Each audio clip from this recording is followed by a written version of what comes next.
Greta Thunberg haqqında danışmaq istəyirəm. Qısa, sadəcə o istəsəniz girib özünüz sosial şəbəkədə bu insanın haqqında maraqlana bilərsiniz.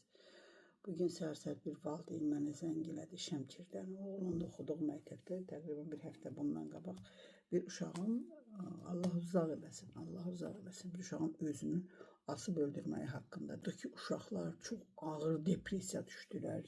Səbəb nədən qaynaqlandı? Səbəb uşaq deyəsən, səhv eləmirəmsə gedib çöldə başqa uşaqlara qoşulub, ailə deyib ki, oxuyun. İndi bilmirəm oxumaq dərəcəsi necə olub, deməli ailəni qane eləməyib ki, onu elə bir varianta əl atıb. Çox ehtimal ki, ata uşağını döyüb, üzündə iz qaldığı üçün uşaq özünü asıb. Çox acınacaqlı haldır. Bütün valideynlər, bugün atalar istəyir ki, uşaqlar onu eşitsin, onun sözündən dursun, otursunlar. Əziz valideynlər, siz zəiflik göstərdiyiniz halda sizin uşaqlar səhərsi gün sizə bir şəxsiyyət olaraq dəyər verən, yox, dəyər verməyəcəkdir. Sən o dəyəri qazanmalısan.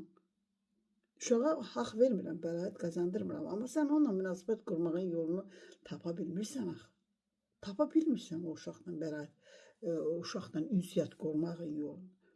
Çox acınacaqlı bir halda o yaşda uşağın ölümü, yəni ailə çöktü, ailədə səhvlərinin ucbatımız görün haralara gedib.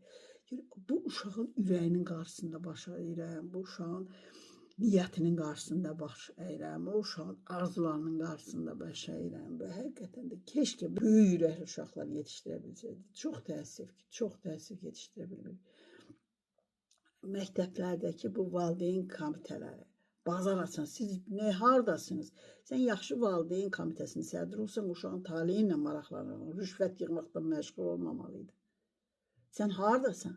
Sən belə yerdə lazımsan. Bax, uşaqların məsələsini həll eləmək üçün yaxşı rüşvət yığanı yox.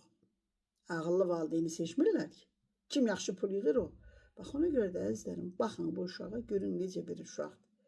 Keşkə bizim də balalarımız onu oxşasaydı. Keşkə biz də elə ürəkli uşaqlar yetişdirə bilsəydik.